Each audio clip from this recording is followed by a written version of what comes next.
welcome to another day of Bible in a Year. We are in 2 Corinthians 9 and 10. So I hope you have your Bibles. After 300-something days, you already know.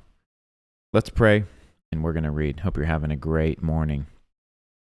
Lord, we love you. We thank you in the name of Jesus for this day and for this word. God, speak to us, grow us in you. In Jesus' name I pray. Amen. All right, here we go. Chapter 9. Now concerning the ministering to the saints, it is superfluous for me to write to you, for I know your willingness, about which I boast of you to the Macedonians, that Achaia was ready a year ago, and your zeal has stirred up the majority. Yet I have sent the brethren, lest our boasting of you should be in vain in this respect, that, as I said, you may be ready, lest if some Macedonians come with me and find you unprepared, we, not to mention you, should be ashamed of this confident boasting. Therefore I thought it necessary to exhort the brethren to go to you ahead of time, and prepare your generous gift beforehand, which you had previously promised, that it may be ready as a matter of generosity, and not as a grudging obligation. But this I say, he who sows sparingly will also reap sparingly, and he who sows bountifully will also reap bountifully. So let each one give as he purposes in his heart, not grudgingly or of necessity, for God loves a cheerful giver. And God is able to make all grace abound toward you, that you, always having all sufficiency in all things, may have an abundance for every good work, as it is written, He has dispersed abroad, He has given to the poor, His righteousness endures forever. Now may He who supplies seed to the sower and bread for food, supply and multiply the seed you have sown and increase the fruits of your righteousness, while you are enriched in everything for all liberality, which causes thanksgiving through us to God.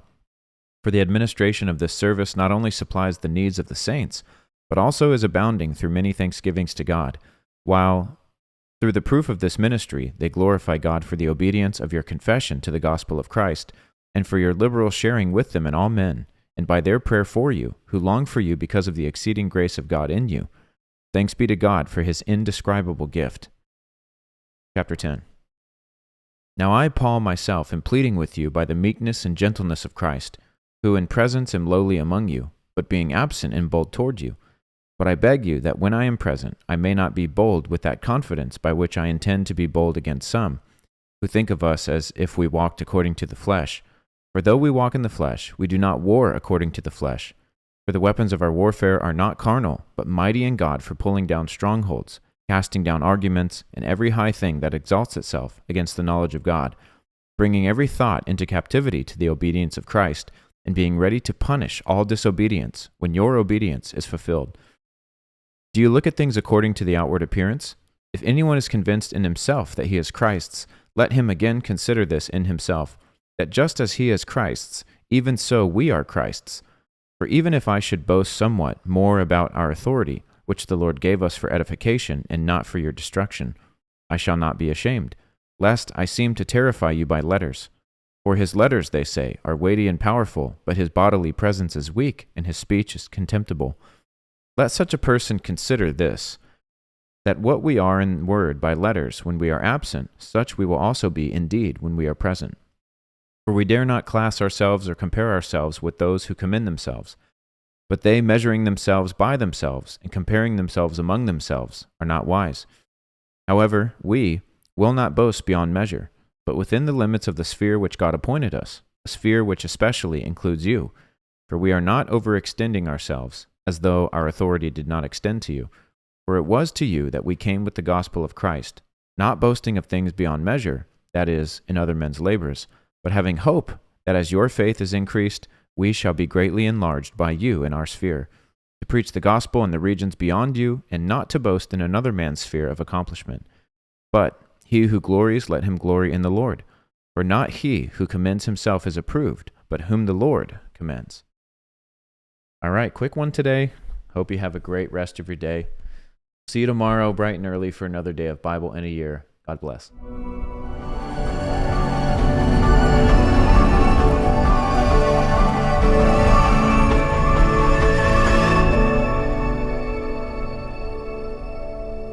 Hey guys, thanks for tuning in here with us at Bible in a Year. Can I encourage you to please make sure you like, subscribe, engage with the content, comment on the videos, and then share them. That is how we are going to see a global movement, is if everyone shares it with someone else. This is not about someone getting popular or anything. We're just reading the Bible. So if you want to see the Bible go viral in 2025, share this video. And let people know this is happening every single day. Get them involved. I also want to say this, as a prophetic act, what we're doing, this is a lot of manpower, a lot of time. I'm a busy guy. I travel a lot, over 60,000 miles a year, running a ministry, Promise Keepers, a national men's ministry. We're putting on events. We do a live weekly Zoom every Wednesday night for the guys. I lead local groups here at home. I'm just saying, I don't need more things to do, but this was on my heart. This was important. And it's not just me doing this. We have an entire team that is making sure emails go out, that is tracking all the data, that is clipping this up, that is editing and uploading and taking care of all the logistics that you don't see behind the scenes, doing the marketing, doing the PR. I'm going to ask you to do one thing. This is a free gift. And I'm going to ask you, every day that you attend, will you just set aside $1? And at the end of the year, however many days you attended, that many dollars, will you donate it to Promise Keepers as an end of the year gift? We're finishing this thing up on December 24th. Would you make a donation to Promise Keepers on Christmas Day with however many days you attended?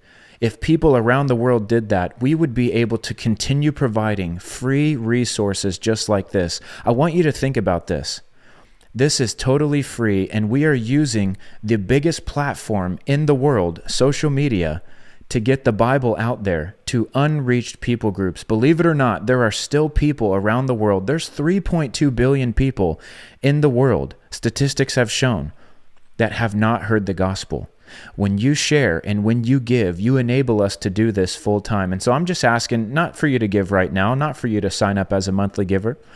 Every day you attend, just set $1 aside or make a note. And at the end of the year, make that amount donation to Promise Keepers. If you do that, we will be able to continue reaching the men of America and doing stuff like this, which is going global. So I want to thank you for joining, and we'll see you at the next episode of Bible in a Year.